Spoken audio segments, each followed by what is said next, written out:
নমস্কার বন্ধুরা, প্রথমেই জানাই বসন্তের রক্তিম শুভেচ্ছা। শীত শেষে বসন্তের আগমন, আর এই সময় চারিদিক ফুলে ফুলে ভরে ওঠে। আমাদের রাজ্যে পুরুলিয়া, বাঁকুড়া, বীরভূম এই সময় আগুন রঙে সেজে ওঠে। তো মার্চের দোলের আগের সপ্তাহটা বেছে নিলাম পলাশ শিমুলে ঘেরা পুরুলিয়া, বাঁকুড়া দেখবার জন্য। বাঁকুড়ার বড়জোড়া থেকে সকাল ৮টায় বেরিয়ে বড়জোড়া, মালিয়াড়া, দুর্লভপুর, হাঁসপাহাড়ির জঙ্গল হয়ে শালতোড়া পেরিয়ে ঢুকে পড়লাম বরন্তী যাওয়ার রাস্তায়। এর মধ্যেই প্রচুর পলাশ অলরেডি দেখে ফেলেছি। জঙ্গলের মাঝে মাঝে বিশাল পলাশের বন দেখে মনে হচ্ছিল জঙ্গলের ভেতরে কেউ যেন আগুন লাগিয়ে দিয়েছে। তাই তো কবি কতদিন আগেই বলে গেছেন, ফাগুন লেগেছে বনে বনে। সাঁতরি থেকে বরন্তী যাওয়ার রাস্তায় একটু আগেই বাঁ দিকে বেঁকে গেলে আসবে ভেটি গ্রাম। এই জায়গা থেকে একটা উঁচু টিলায় উঠে পুরো ৩৬০ ডিগ্রিতে বিশাল পলাশ বন দেখতে পাওয়া যায়। এক কথায় ভাষায় প্রকাশ করা যাবে না।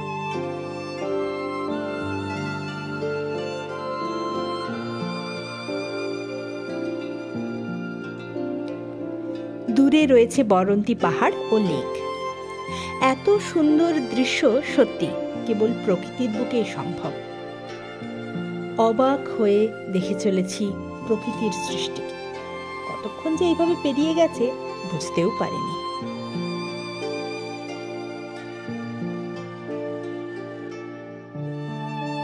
এরপর বেশ কিছুক্ষণ আমরা পলাশের জঙ্গলের মধ্যে কাটিয়ে চলে এলাম বরন্তী লেকের ধারে। প্রচুর গরম থাকায় খুব বেশি ঘোরাঘুরি করতে পারিনি। বরন্তীতে একটি রিসোর্টে আমরা দুপুরের খাবার খেয়ে নিলাম এবং তারপর বাড়ির পথ ধরলাম।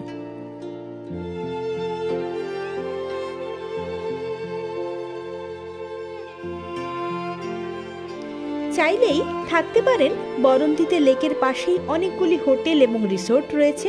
তার কিছু হোটেলের নাম এবং তার ফোন নাম্বার ডেসক্রিপশন বক্সে দিলাম। আরও কিছু জানার থাকলে আমাকে কমেন্টে জানাবেন।